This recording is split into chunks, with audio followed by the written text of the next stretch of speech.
Wabarakatuh. Saya seorang karyawan di rumah sakit. Apa sikap saya yang harus saya lakukan dengan adanya pendapat beberapa ustadz yang mengatakan BPJS itu haram, sementara saya digaji oleh rumah sakit untuk nafkah?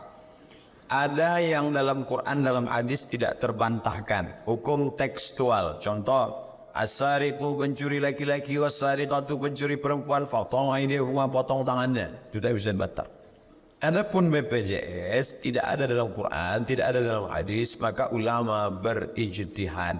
Ini yang disebut dengan dhaman, takmin sihhi atau asuransi kesehatan. Mengenai asuransi ada dua pendapat ulama dikumpulkan oleh mufti Mesir. Yang pertama, kata dia haram karena ada gambling, judi, gharar, ketidakpastian.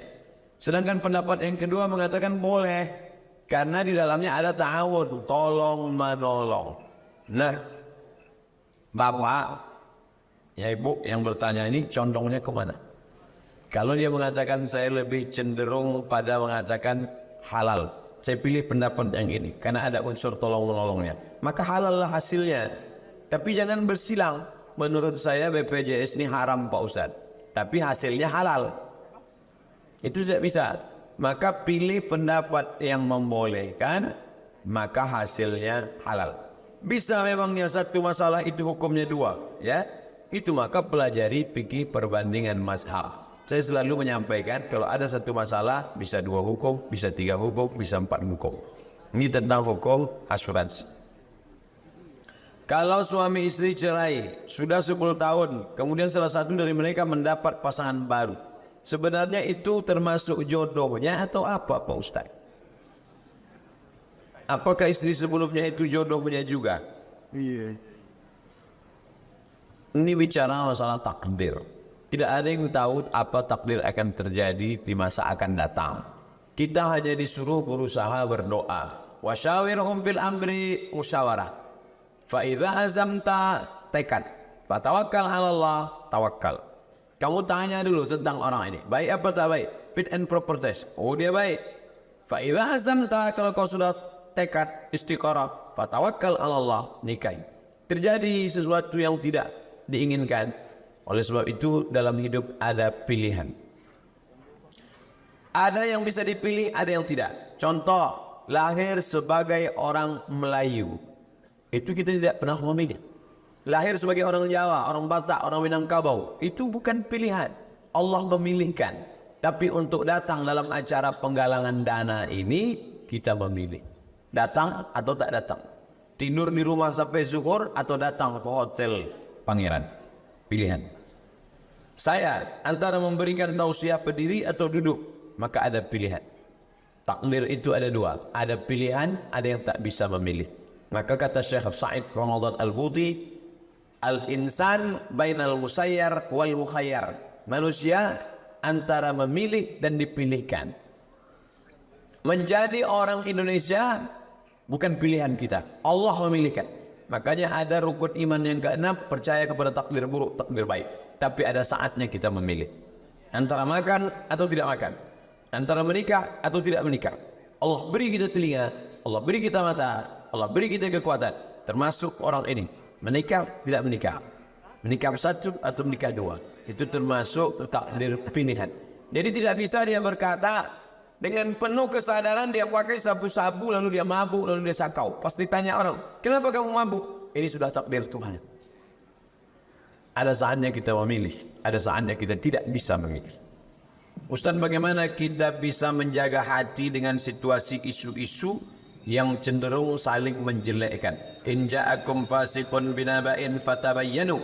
Kalau ada orang menjelek-jelekkan, menebar isu, fatabayyanu, klarifikasi.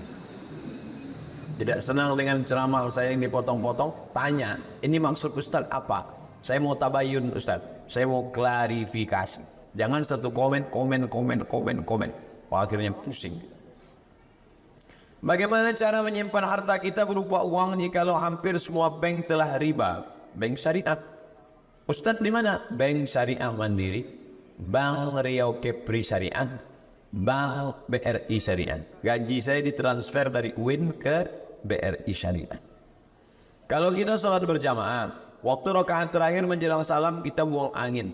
Apakah kita masih dapat pahala sholat berjamaah? Innamal a'malu binniyat. Orang mendapatkan sesuai dengan niatnya dan dia tidak bisa. Jangan ditahan. Ini ada orang menahan sampai biru muka, menahan ketul. Buang angin, habis itu dia keluar ambil wudu, balik lagi orang sudah salam.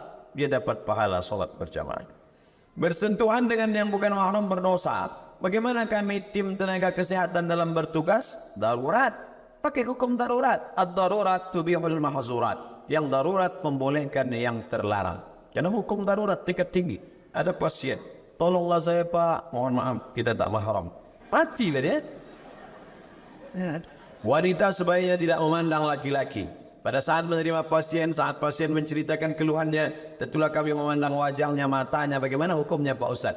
Bedakan antara kondisi normal dengan kasuistik, dengan hajat, maslahat. Adapun antara pasien dengan dokter, ini bukan kasus normal, ini kasus hajat. Ada maslahat, ada kepentingan, ada keperluan, ada kebutuhan, emergensi. Termasuk sholat berjamaah. Bagaimana dengan dokter yang operasi sampai 7 jam? Maka tidak berlaku hukum umum, maka dia bisa jamak takdim. Pendapatan penghasilan berapa baru wajib zakat? 85 gram emas. Ingat, 85, 85, 85, 85. Jangan keluar dari sini jadi 58. Ingat, peristiwa apa terpenting dalam kehidupan Bapak Ibu di tahun 85 untuk memudah mengingatnya. Setiap yang punya penghasilan 85 gram setelah setahun, keluarkan 2,5%. 85 gram kali 500.000 sama dengan 42.500.000. Jadi Bapak Ibu yang punya tabungan 42.500.000 sudah kena 2,5%. Kalau 1.025.000 maka 100 juta 2,5 juta.